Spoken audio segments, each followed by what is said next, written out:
नाम से डर क्यों? मान्यता रद्द और कट्टरपंथ बेनकाब, नियम या निशाना? माता वैष्णो देवी यूनिवर्सिटी पर वार, सेकुलरिज्म या सिलेक्टिव सजा? बड़ा सवाल। हिंदुओं में सुकून, कट्टरपंथियों में खलबली, पाखंड उजागर, सिस्टम के दोहरे मापदंड।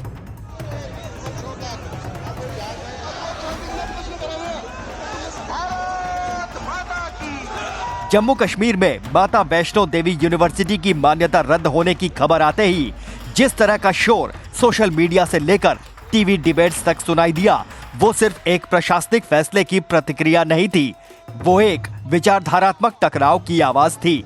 इस पूरी कहानी को समझने के लिए हमें सिर्फ मान्यता रद्द तक सीमित नहीं रहना होगा, बल्कि उसके पीछे छिपे नैरेटिव, चयनात्मक आक्रोश और कट्टरपंथी मानसिकता को भी बेनकाब करना होगा।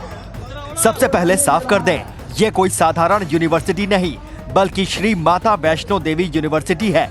माता वैष्णो देवी के नाम से जुड़ा ये संस्थान सिर्फ शिक्षा का केंद्र नहीं, बल्कि आस्था, संस्कृति और राष्ट्रीय पहचान का भी प्रतीक माना जाता रहा है।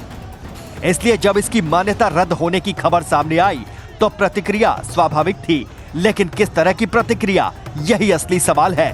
देखिए, मुझे लगता है कि जो मेडिकल एजुकेशन है और विशेष करके हमारे जो कॉलेजेस हैं जहां से डॉक्टर बन के आते हैं, वो एक वेल इक्विप्ड इंस्टीट्यूशन होना बहुत जरूरी है।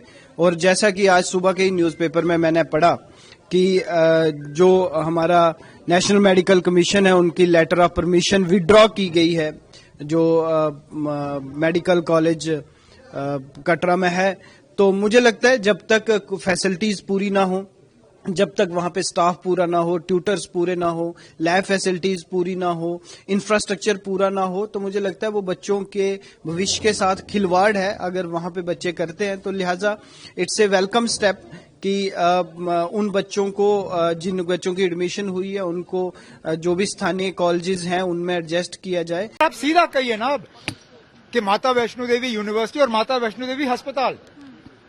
आप यूनिवर्सिटी को अस्पताल से अलग क्यों कर रहे हैं?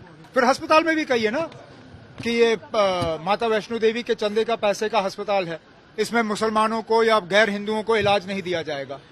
कहिए, हम वहां इलाज को है कराना बंद करेंगे। अब मैं फिर इस बात पे तो आता हूं ना, अब जब ये जमीन दी गई यूनिवर्सिटी के लिए, जब एक्ट पास हुआ असेंबली में, उसमें बिल्कुल क्लियर है कि मजहब देख के इन सीटों का बंटवारा नहीं होगा, सिर्फ मेरिट देख के होगा। अब मेरिट में अगर कुछ बच्चे पीछे रह गए और कुछ आगे निकले तो ये किसका कसूर है?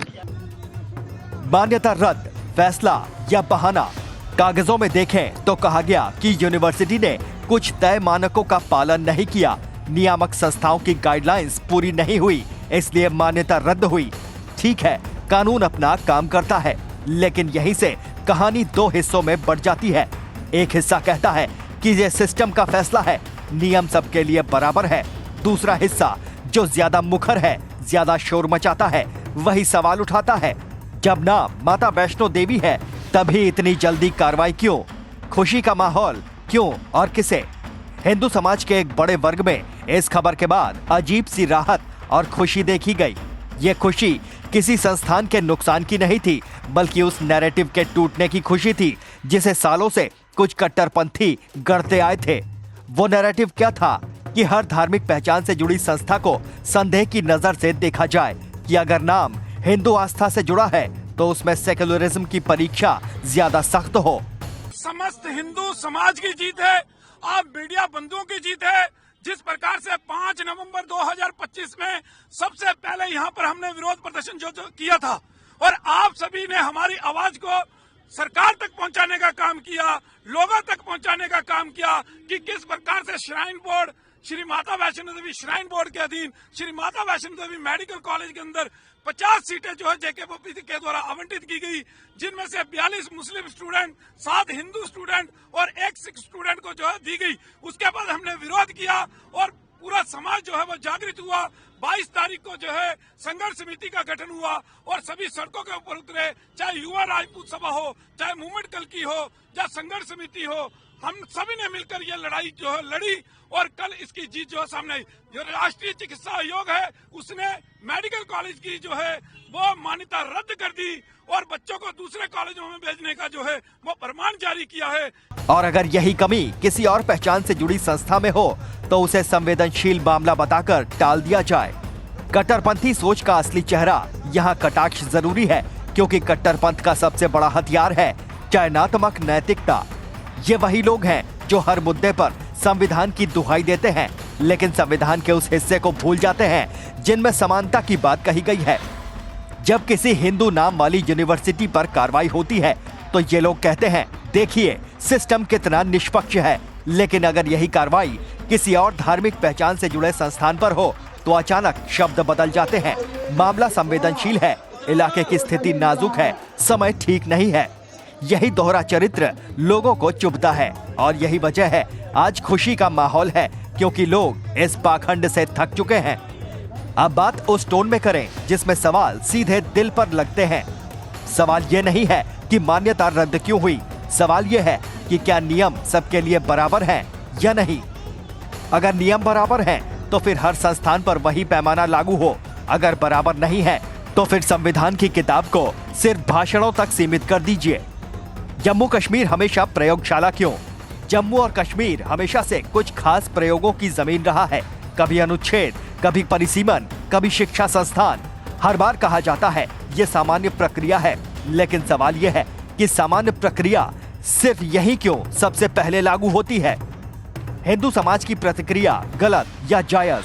कुछ लोग कह रहे हैं खुशी मनाना गलत है, लेकिन जरा ठहरिए, ये खुशी किसी कानून तोड़ने की नहीं बल्कि न्याय की उम्मीद की खुशी है। हिंदू समाज ने सालों तक देखा है कि कैसे उनकी आस्था को बार बार कटघरे में खड़ा किया गया, कैसे उनके प्रतीकों पर सवाल उठाए गए और कैसे हर गलती को सिस्टम फेल्योर बताकर आस्था से जोड़ दिया गया।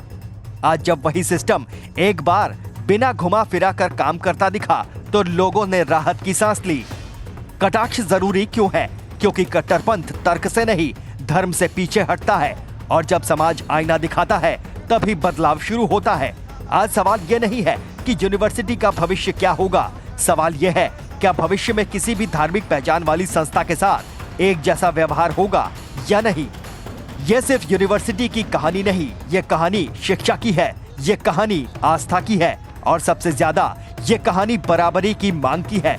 अगर मान्यता रद्द हुई है तो नियमों के तहत हुई हो, इस पर कोई आपत्ति नहीं, लेकिन अगर नियमों का इस्तेमाल सिर्फ कुछ नामों के साथ सख्ती दिखाने के लिए हो तो सवाल उठेंगे और उठते रहेंगे। आज जो खुशी दिख रही है वो स्थायी नहीं है।